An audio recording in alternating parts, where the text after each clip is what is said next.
The Corvian slaver ship Grief's Harvest drifted silently through the void, its cargo hold filled with the galaxy's most exotic specimens.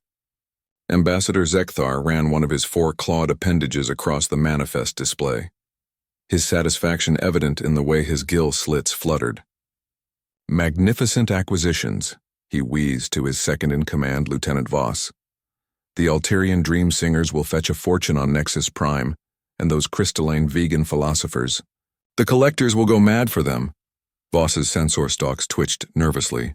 "What of the Deathworlder, Ambassador? The one from Terra?" Zekthar's compound eyes gleamed with avarice.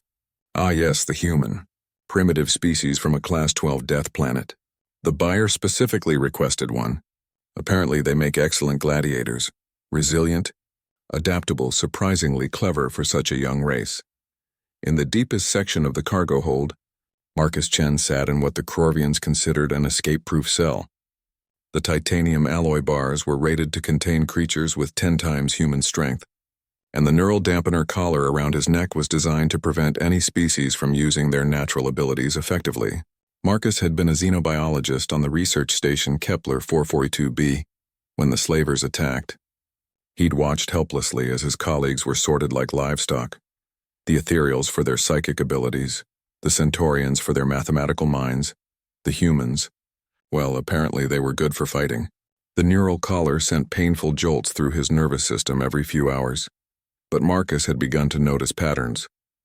The Corvians clearly didn't understand human physiology as well as they thought. While the collar suppressed his higher cognitive functions during the jolts, it couldn't account for the human brain's remarkable ability to adapt and compartmentalize. During his 3rd day in captivity, Marcus overheard Zekthar addressing a communication from their buyer. Yes, the specimen is properly contained. Deathworlder strength, but they're remarkably fragile compared to true predator species.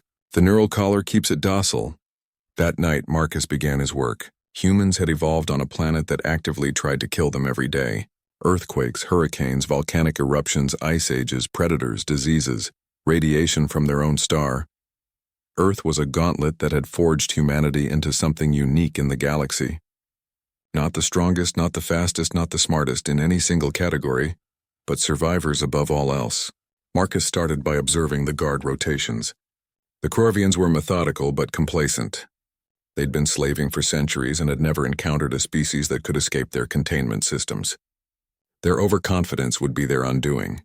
Using a technique he'd learned from his grandfather, a man who'd survived 3 different natural disasters, Marcus began working on his cell's locking mechanism. The Corvians had designed it to resist brute force and energy manipulation, but they hadn't considered good old-fashioned engineering ingenuity combined with human persistence. During the neural dampener's rest cycles, Marcus carefully observed the electromagnetic patterns of the lock. His xenobiology background included extensive study of bioelectric fields, and he realized that the lock relied on a specific frequency signature. Over several days, he managed to create a crude resonance amplifier, using components from his clothes and the mineral deposits in the cell's walls. The breakthrough came when Marcus discovered that humans possessed something the Corvians had never encountered: the ability to consciously control their autonomic nervous system under extreme stress. While other species either fought the neural collar or were completely suppressed by it, humans could enter a meditative state that allowed them to function despite the pain. On the 7th night, Marcus made his move. The lock disengaged with a soft click that would have been audible to Corvian hearing, but Marcus had timed it during their sleep cycle when their auditory systems naturally dampened. He slipped out of his cell and began making his way through the ship. The other prisoners watched in amazement as the human moved through the corridors like a ghost. His bare feet made no sound on the metal decking, and he seemed to instinctively know which shadows would conceal him from the security sensors. Marcus reached the ship's central computer core and began the most audacious part of his plan. Using his xenobiology knowledge, he'd realized that Corvian technology was biomechanically integrated. Their computers literally grew rather than being built. This meant they were vulnerable to the same techniques used to study biological systems. He introduced a cascading feedback loop into their navigation system, disguised as a routine maintenance cycle. To the ship's sensors, everything appeared normal. But Marcus had essentially given the ship the equivalent of a neurological disorder that would manifest once they entered hyperspace. Next, he accessed the cargo hold's environmental systems. The Corvians kept their prisoners in species-specific atmospheric conditions, but Marcus realized he could create a confusion cascade by slightly altering the gas mixtures. Not enough to harm anyone, but sufficient to trigger emergency protocols that would unlock all the containment cells. The coup de grace came when Marcus reached the communication array. He sent a burst transmission on multiple frequencies, a message that would reach both Terran Defense Force patrols and galactic authorities. As alarms began blaring throughout the ship, Zekthar rushed to the bridge, his gill slits fluttering in panic. "What's happening? Report." "Sir, we have multiple system failures. The Deathworlder has escaped and somehow—" The ship lurched violently as it dropped out of hyperspace. Through the viewports, they could see the approaching lights of a Terran patrol fleet, along with ships from the Galactic Enforcement Division. In the cargo hold, Marcus stood among the freed prisoners, the neural collar sparking uselessly around his neck. He'd managed to overload it using the same bioelectric techniques that had opened his cell.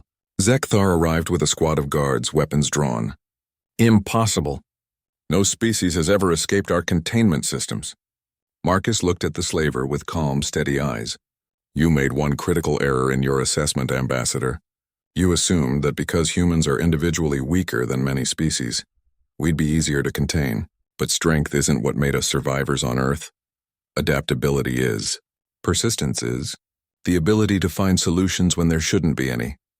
He gestured to the other freed prisoners, who were now standing together in a unified group despite their different species, and perhaps most importantly, the ability to inspire others to work together against a common threat. "You didn't capture a single primitive Deathworlder. You captured a human, and humans don't stay captured." As the boarding parties from the rescue fleet cut through the hull, Zekthar realized with growing horror that his primitive captive had not only escaped, but had systematically dismantled centuries of Corvian technological superiority in less than a week. The last thing the ambassador saw before the Galactic Enforcement officers restrained him was Marcus Chen helping an injured Alterian to safety, the neural collar's broken pieces scattered at his feet, like the shattered assumptions of an entire slaving operation. In the official report filed later, the investigating officer would note, "This incident serves as a reminder that humanity's classification as a minor species may require significant revision. Any race capable of surviving on a Class 12 death planet should perhaps be approached with considerably more caution." Marcus simply called it Tuesday,